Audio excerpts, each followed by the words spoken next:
What I'm going to be making today is going to be mini pumpkin bundt cakes. And to get started, I've got 2 cups of all-purpose flour here.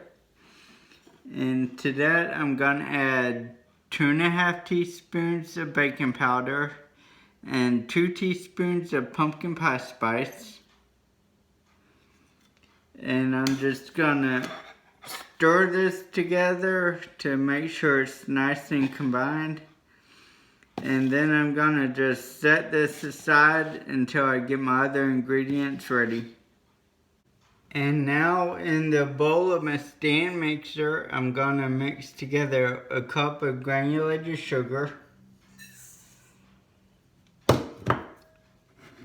a cup of brown sugar, and 3/4 of a cup of oil. I'm using canola oil, but you could use vegetable if you want.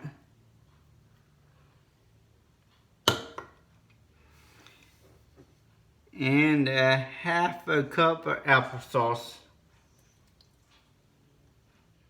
And I'm just gonna put the paddle attachment on my KitchenAid, and I'm gonna mix this well. Now with that mixed, I'm going to add 15 ounces of pumpkin puree.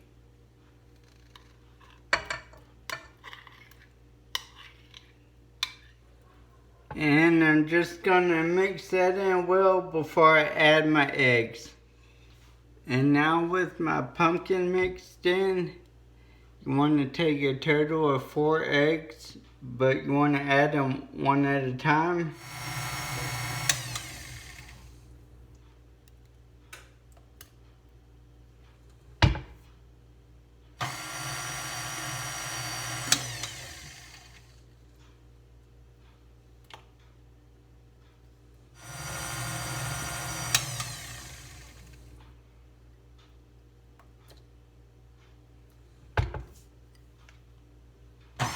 And now with that all mixed, what you want to do is you want to take your flour mixture from before and go ahead and add all that.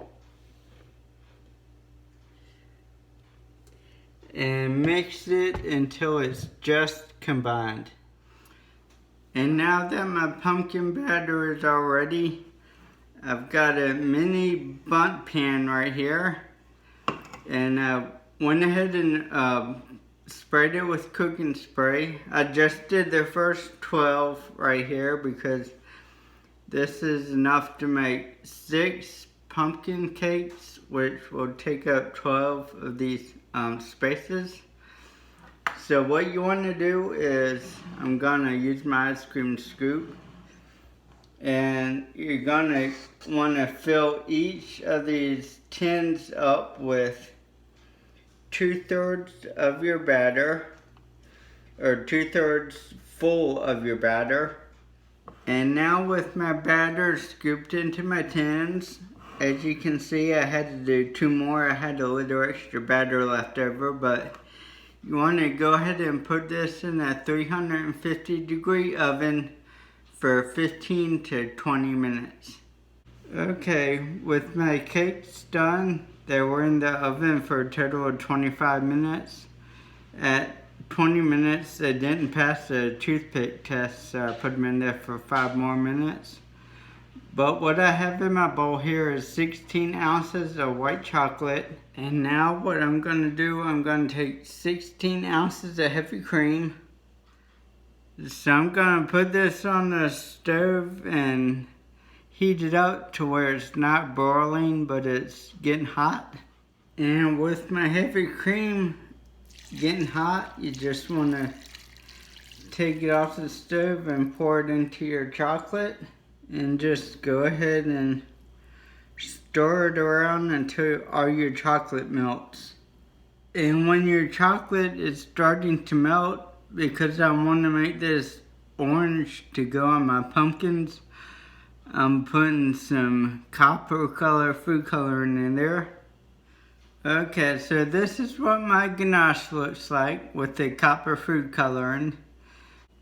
Okay, so it's the next day. It was too late last night to assemble the pumpkins, so I'm gonna do it tonight.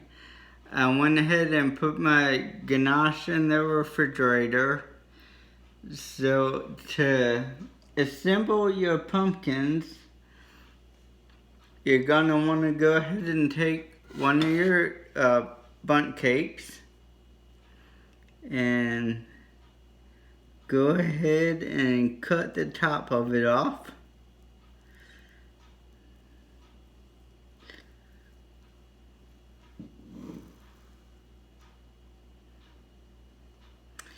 And you want to do this with 2 of them.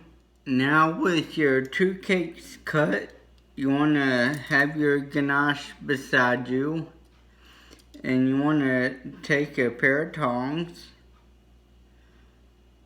And you want to go ahead and dip your cake into your ganache. And flip it so you can cover all the surfaces of your cake. And you want to have a plate ready so you can take your cake out of your ganache and go ahead and put it on your plate.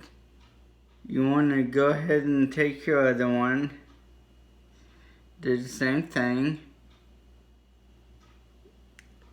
And you want to put that one on top of your other one. So here the pumpkin is. I would have liked the ganache to give it a little more orange color, but I guess I didn't use enough. But to get the stem, it's actually the top of a waffle cone. I just put it in some water that I dyed green, and I just let it sit in there for maybe a minute, not long. Enough so it gets green but doesn't become soggy.